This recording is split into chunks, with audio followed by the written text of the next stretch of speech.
మేము ఎక్కడ కార్యక్రమానికి పోయినా కరెంటు బంద్ అవుతుంది, మైకు పని రాకుండా చేస్తాడు. ఈటల రాజేంద్ర అంటాడు మాట్లాడద్దు, మాట్లాడిన విషయాలు తెలంగాణ ప్రజలకు తెలియవద్దు, తెలిస్తే కేసీఆర్ గుండెలు రైలు పరిగెత్తు.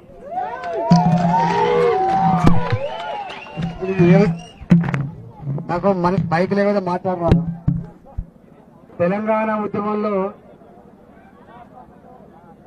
కరీంనగర్ లో మొదలై భద్రాచలం వరకు వచ్చిన ఒకసారి భద్రాచలంలో ఉన్న మీటింగ్ ఉద్దేశం ఏంటంటే ఈ గిరిజన ప్రాంతాలన్నీ కూడా ఆంధ్రలో కలుపుతున్నారట అనేటువంటి వార్త పొక్కి అనేక మంది గిరిజనులు ఆందోళన చెంది ఇక్కడ పెద్ద మీటింగ్ పెట్టి భద్రాచలంలో. నేను మీటింగ్ రావాల్సింది సాయంత్రం 7 గంటలకు, కానీ మీటింగ్ వచ్చేటప్పటికి నాకు రాత్రి 2 గంటలైంది. రాత్రి 2 గంటలైనా గుస్తాడి నృత్యాలతో పోయే డాన్సులతో గొప్పగా స్వాగతం పలికి ఆ మధ్యరాత్రి కూడా 2 గంటలకు కూడా సమస్యల చిట్ట వినిపించి, ఈటల గారు మీరు కనుక మా గిరిజన గ్రామాలు కనుక ఆంధ్రలో కలుపుతారంటే యుద్ధమే జరుగుతుందని చెప్పారు తెలుసు. మళ్ళీ ఇవాళ అదే గుర్తొస్తాను. పొద్దున 7 గంటలకు బయలుదేరిన మీ దగ్గర 2 గంటలు రావాలి, కానీ ఇవాళ 2 గంటలు రావాల్సిన నేను సాయంత్రం 6:30 వరకు చేరుకోవడం జరిగింది. దానికి కారణం ఏదో ఇప్పటికే చెప్పిండు.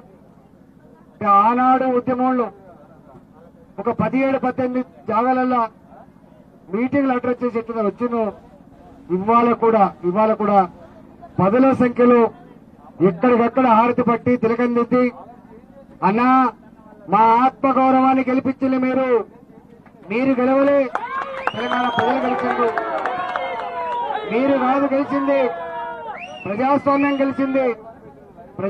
గెలిచింది, ధర్మం గెలిచింది, న్యాయం గెలిచింది.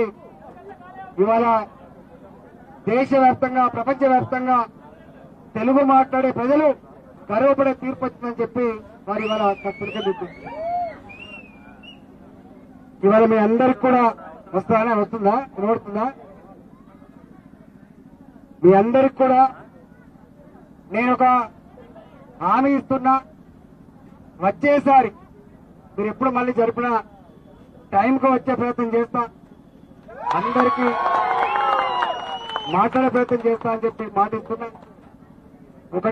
ఒక మాట, ఇవాళ ఈ ప్రాంతం 69 ఉద్యమాల్లో మొట్టమొదటిసారిగా కాల్పులు జరిపితే మొట్టమొదటి అమరత్వం పొందిన ప్రాంతం కొత్తగూడ ప్రాంతం కాబట్టి ఆ ఉద్యమ స్ఫూర్తి ఈ మలిదశ ఉద్యమానికి అందించిన గడ్డ కొత్తగూడెం గడ్డనే.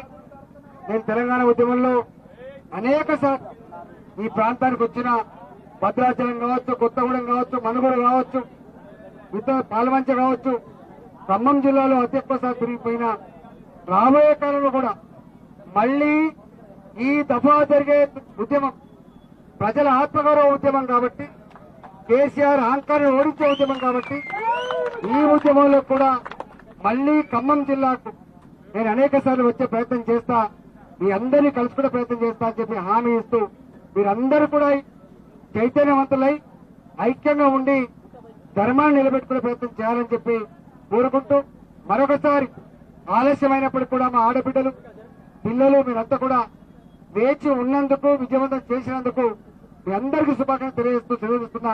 జై తెలంగాణ, జై ముదిరాజ్. హాయ్ ఫ్రెండ్స్, మా టుడే టుమారో యూట్యూబ్ ఛానల్ చూస్తున్నందుకు చాలా థ్యాంక్స్. మరిన్ని లేటెస్ట్ వీడియోస్ కోసం వెంటనే సబ్స్క్రైబ్ చేయండి. అలాగే ఈ బెల్ ని కూడా రింగ్ చేసేయండి. మా నోటిఫికేషన్స్ అన్ని మీ మొబైల్లో వస్తాయి. అలాగే మా వీడియోస్ మీకు నచ్చితే లైక్ చేయండి, షేర్ చేయండి, నచ్చకపోతే కామెంట్ చేయండి.